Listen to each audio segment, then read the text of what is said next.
कसैले पनि हात्तिनु पर्दैन। छाती थाप्छु भनेको छाती त थापिएकै छैन, अहिले पनि सबैलाई लाल खुर्जा दिन्छ।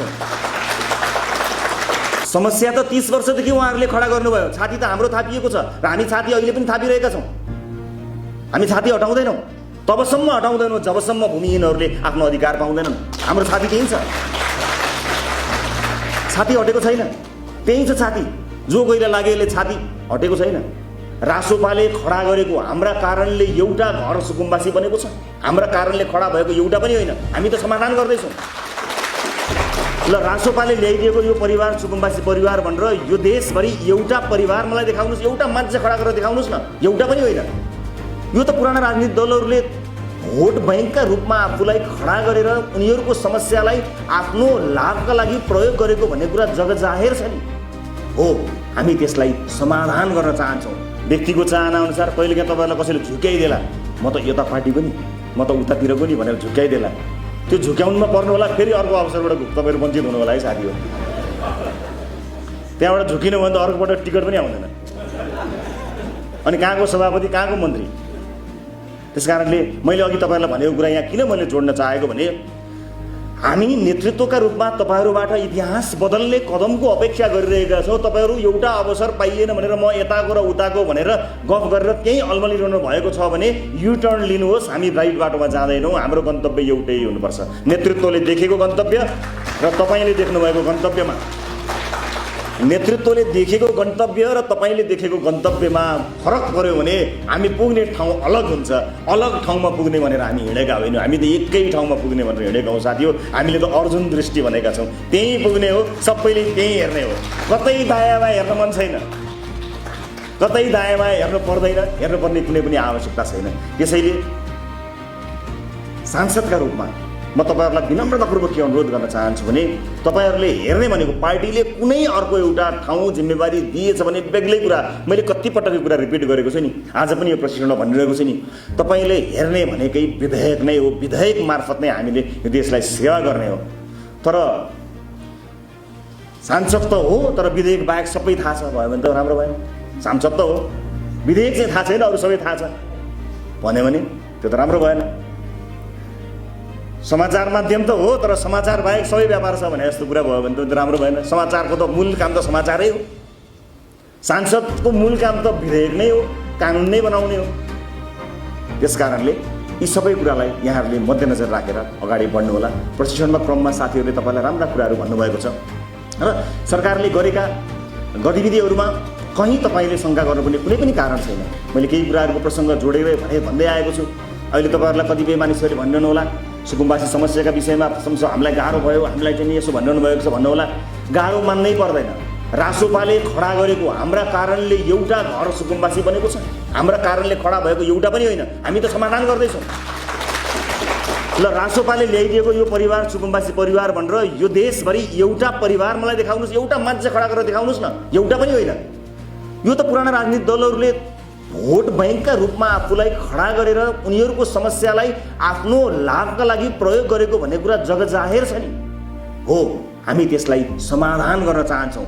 समाधान गर्ने क्रममा अझ राम्रा तरिकाबाट समाधान गर्न सकिन्थ्यो कि? यस, सकिन्थ्यो, गरौँला पनि। तर फेरि पनि म रिपिट गर्छु साथीहरू, तपाईँ निर्धक्कका साथ के भन्न सक्नुहुन्छ भने अव्यवस्थित रूपमा खोलाको छेउमा असुरक्षित ढङ्गले बस्नुभएका र हाकाहाकी देखादेखि सोझै गैर कानुनी रूपमा हडपिएको अवस्थामा कलम चालिएको, त्यसभन्दा बाहेकका कसैले पनि हात्तिनु पर्दैन। त्यसका लागि छाती थाप्छु भनेको छाती त थापिएकै छैन, अहिले पनि सबैलाई लाल खुर्जा दिन्छ।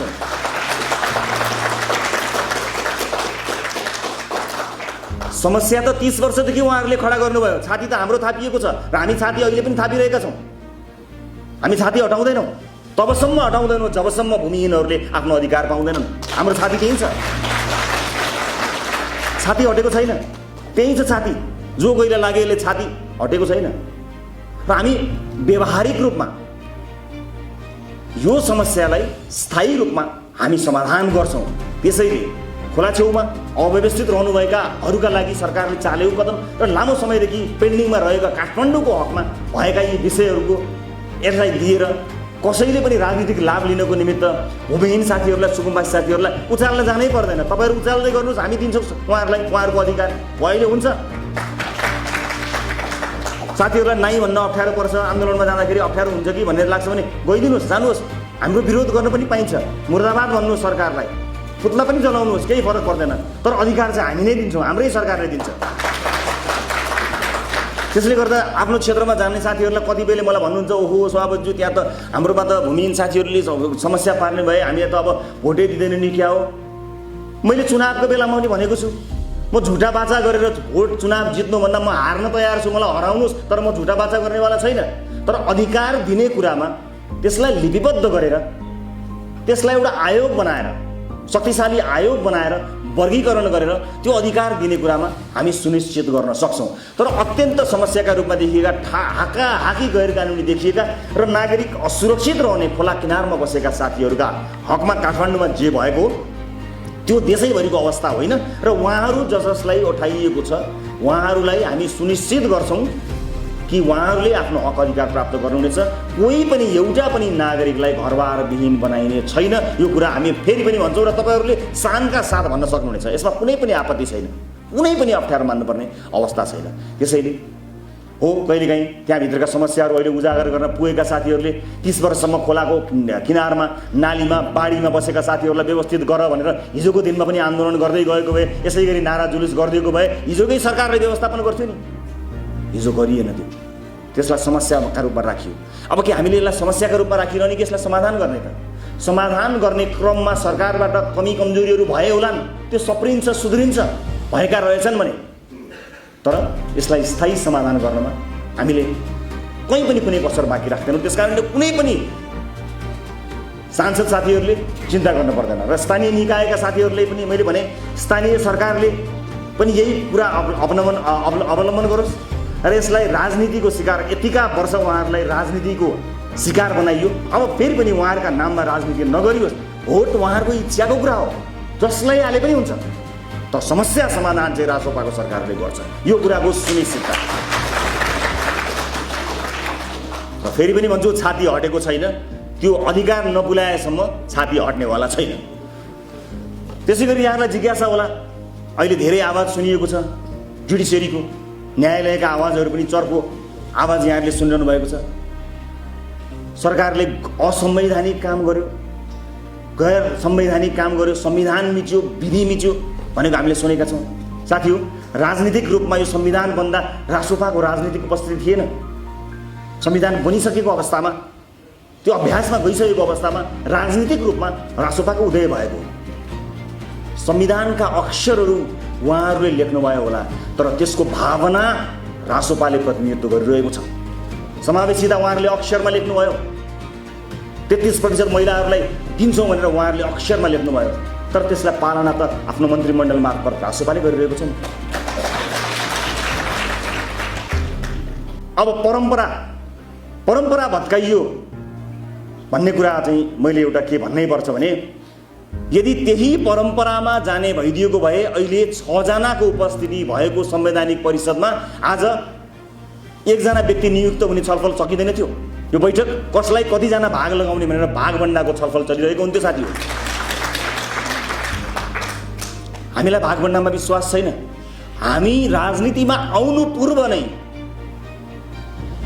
सम्मानित अदालतमा उपस्थित रहनुभएका माननीय न्यायमूर्तिहरूको नाम सर्ट लिस्टमा आइपुग्यौँ।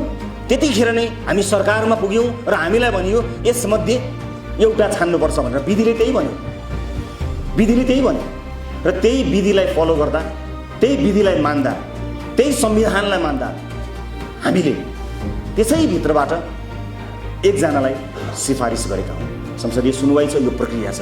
त्यस कारणले न्यायालयका विषयलाई धेरै चर्चाको विषय गरेर, धेरै अप्ठ्यारो गरेर, धेरै त्यसमा टसल गरेर र चुनौतीपूर्ण ढङ्गका अभिव्यक्तिहरू दिएर के लाभ हुन्छ र?